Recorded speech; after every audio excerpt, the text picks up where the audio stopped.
living a really, really large and wonderful life? Well, let's think about it like this. These guys are constantly moving. They're constantly open to life's experiences. One of the things that struck me in my work this week is I've been working with two individuals who, as I saw them, I realised that they'd stopped living. They'd stopped being addicted to this universal feeling called life, and they'd become totally inert. And what was consistent in these individuals is that both of them had absolved their personal responsibility to somebody else. So the choices for their life, their choices for their well-being, they'd actually allocated to somebody else. Now, we can make excuses for this. We can say, well, it's because my doctor told me to. Somebody said if I do this, I'm going to get hurt. Somebody said I've got to do A, B, and C. Ultimately, guys, it's our responsibility to live our life the way we want to live it, no matter what. And that means constantly exploring, constantly being open to the world around us, constantly learning and being in a state of growth. If we're not in that position, if we don't put ourselves in that position, we become inert. And when we become inert, we basically die. Without growth, a plant cannot survive. Nothing in life survives without growth. So when we place ourselves in a state of inertia, what we're simply doing is we're absolving our responsibilities to somebody else, and we're absolving our right to life, our right to freedom. Now, we all want freedom.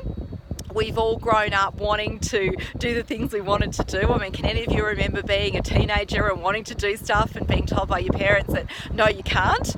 Well, the reality is we fought that. We resisted it. Why?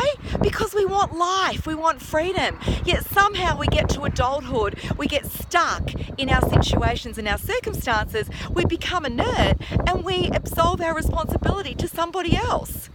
I mean, what is that about? Don't you want to live anymore? Don't you want to have this feeling called life? Don't you want to love that feeling called life and make the most of it?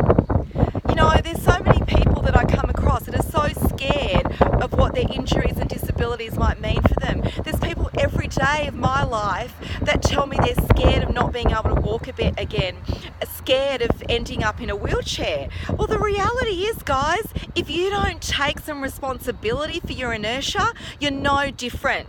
You're not going to end up having a life, having the freedom that comes with life. It only comes through responsibility and taking responsibility and making that choice. It is a choice and it is a personal responsibility. You can't absolve it to somebody else. I don't care whether your doctor has said don't move and stay in bed. Unless there's a really good reason, go and explore your options. Go and find out what's out there for you. I mean, seriously, if you had a plumbing issue at your house and the front yard was fully flooded and a plumber came out and said there's nothing that can be done, just wade through the mud every day, would you put up with that? Or would you go and get another opinion? Would you find another plumber?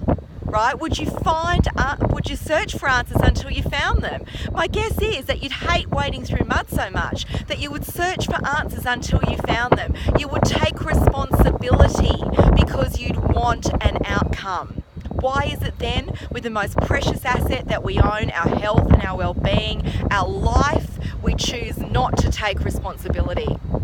I'm not sure.